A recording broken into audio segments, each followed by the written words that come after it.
Shalom saudara sekalian, kita kembali akan membaca dan merenungkan firman Tuhan dan ini diambil dari 1 Raja-Raja 10 ayat 14 sampai dengan yang ke-29. Ya, saudara sekalian, diharapkan untuk membaca bagian ini secara utuh begitu.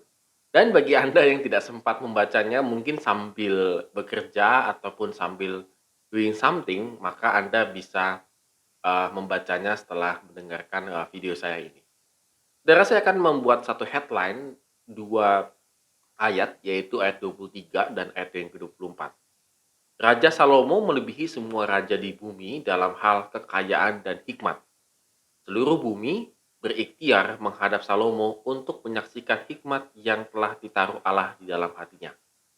Saudara, pada bagian ini diceritakan bagaimana kekayaannya Salomo yang sangat luar biasa. Nah, ini saya akan melihat contekannya saya dulu begitu ya. Jadi, salah satu harta kekayaan Salomo itu adalah emas yang diterima oleh Salomo itu 666 talenta. Nah, kalau dikira-kira satu talenta itu 32 kilo, maka emas yang diterima oleh Salomo itu adalah 21.312 kilogram. Bayang ya. Dan kalau kita mengikuti emas, harga emas walaupun mungkin saya membuatnya videonya pada hari ini begitu ya, dan harga emas pada hari ini adalah Rp885.600. Maka kalau dirupiahkan kira-kira 18,8 triliun rupiah. Saudara, ini mungkin saudara akan mengatakan, wah itu masih kecil 18,8 triliun rupiah, tapi jelas saya tidak pernah punya uang sebanyak itu gitu ya. Itu kan baru emas ini yang dicatat. Belum persembahan-persembahan raja-raja yang lainnya dalam bentuk emas, perak, mungkin kereta kuda, dan lain sebagainya. Bahkan dikatakan tahtanya segala macam itu terbuat dari emas. Bahkan di zaman itu aja dianggap bahwa yang memiliki perak itu tidak lazim, tidak laku karena perak pada zaman itu tidak laku, semuanya serba emas begitu. Jadi kita bisa kebayang saudara sekalian, tidak hanya Raja Salomo yang eh, kaya raya, tetapi rakyatnya juga kaya raya. Kalau zaman sekarang kan yang kaya itu cuma Jeff Bezos begitu ya, Bill Gates, siapa lagi ya yang kalau tadi saya cek-cek yang kaya itu Elon Musk gitu ya, ya yang kaya dia doang begitu ya. Tetapi kalau di zamannya Salomo, boleh dikatakan Salomo kaya tetapi juga rakyatnya makmur.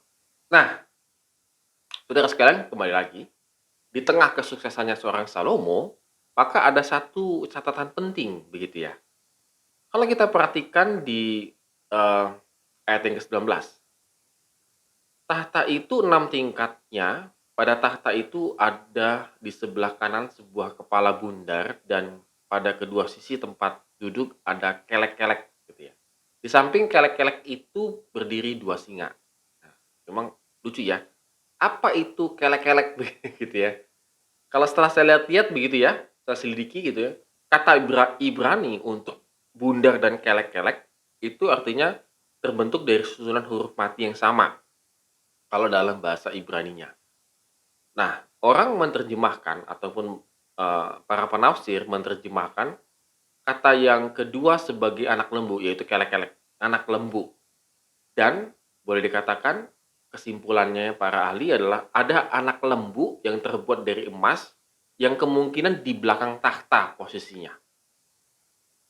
Jadi kalau hal ini benar, ini adalah kelek-kelek ini adalah anak lembu yang di belakang tahta, maka kita dapat gambaran bahwa penyembahan terhadap anak lembu emas itu kemungkinan besar masih ada di zamannya Salomo.